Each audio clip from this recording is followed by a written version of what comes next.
নমস্কার বন্ধুরা, রিক্তার ঘরোয়া রান্নায় সবাইকে স্বাগত। আজ আমি বাঁশের কোরক দিয়ে একটা রান্না বানাবো। তো প্রথমে এই বাঁশের কোরকে এই ছালগুলোকে আমি ছাড়িয়ে নেব। আমি ছাড়িয়ে নিই, তারপর দেখাবো কি করছি।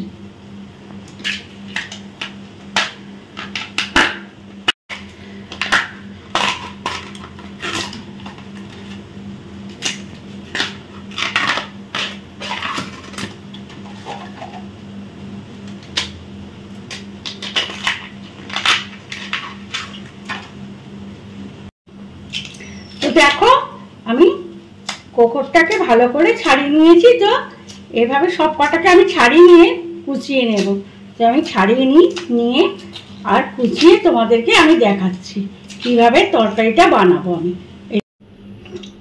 তো দেখো, আমি এইভাবে পুরোটা ছাড়িয়ে নিয়েছি। এইটাকে আমি মিহি করে কুচিয়ে নেব। তো আমি মিহি করে কুচিয়ে নিই, তারপর কিভাবে রান্না করব তোমাদেরকে দেখাচ্ছি। তো দেখো, আমি এরকম একদম মিহি করে কেটে নিয়ে চলে এসেছি। ধোয়া হয়ে গেছে আমার। এরপরে কড়াই জল দিয়েছি, সামান্য জল আর লবণ আর হলুদ সামান্য দিয়ে এটাকে আমি একটু সিদ্ধ করে নেব। সিদ্ধ করে এই জলটাকে ফেলে দিতে হবে।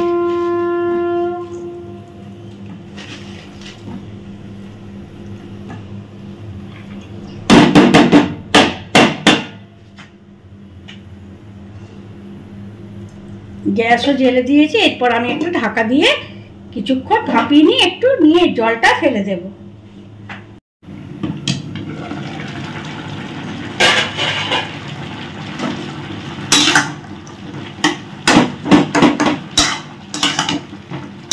এটা আমি এবারে ছেঁকে জলটা ফেলে দেব। আমি কোকরটা ইলিশ মাছের মাথা দিয়ে বানাবো। তো ইলিশ মাছের মাথাগুলোতে আমি নুন হলুদ মাখিয়ে রেখেছি। তো প্রথমে মাছগুলো আমি ভেজে নেব। এবার আমি মাছের মাথাগুলোকে তুলে নেব। ভাজা হয়ে গেছে। তেলের মধ্যে দুটো কাঁচা লঙ্কা দিলাম আর সামান্য পেঁয়াজ কুচি দিয়ে দিলাম। পেঁয়াজটা একটু নাড়াচাড়া করে, একটু ভাজার দরকার নেই।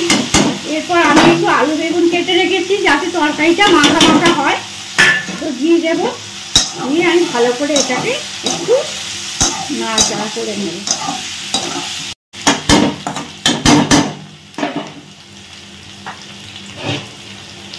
এরপর আমি এতে এই বাঁশ কুড়োগুলোকে দিয়ে দিলাম, যেটা কিনা আগে থেকে ভাপিয়ে জলটা ঝরিয়ে রেখেছিলাম। এরপর আমি এটা ভালো করে তেলে ভেজে নেব আলু আর বেগুনের সাথে।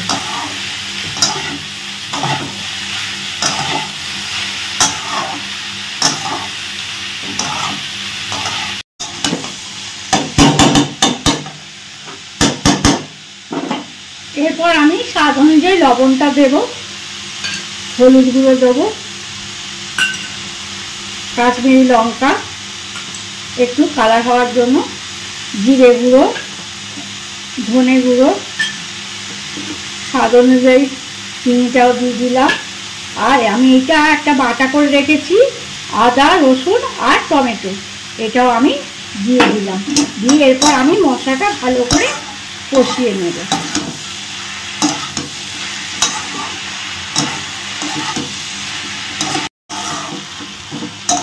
কষা হয়ে গেছে। আমি এতে এবারে সামান্য পরিমাণ জল দেব যাতে একটু বেশ মাখা মাখা তরকারিটা হয়।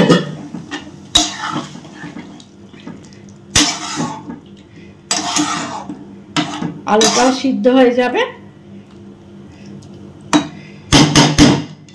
উপর থেকে একটা ঢাকা দিয়ে দিলাম।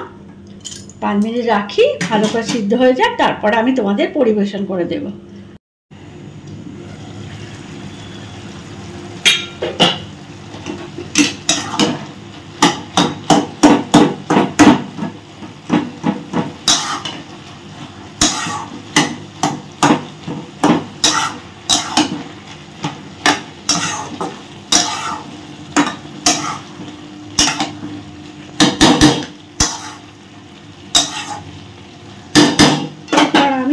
মাছগুলো এর মধ্যে দিয়ে দিলাম।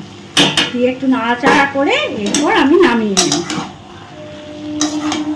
তৈরি হয়ে গেছে আমাদের বাঁশের কোরক। তো তৈরি হয়ে গেছে আমাদের বাঁশের কোরক, যেটা কিনা ইলিশ মাছের মাথা দিয়ে তৈরি করেছি। আর এরকম সুন্দর সুন্দর রেসিপি দেখতে হলে ইউটিউবে রিক্তার ঘরোয়া রান্না তোমরা অবশ্যই দেখবে, আর চ্যানেলটি সাবস্ক্রাইব করে দেবে। আর ভিডিওটি যদি ভালো লাগে বন্ধুদের সাথে শেয়ার করবে। তো দেখা হচ্ছে পরের ভিডিওতে।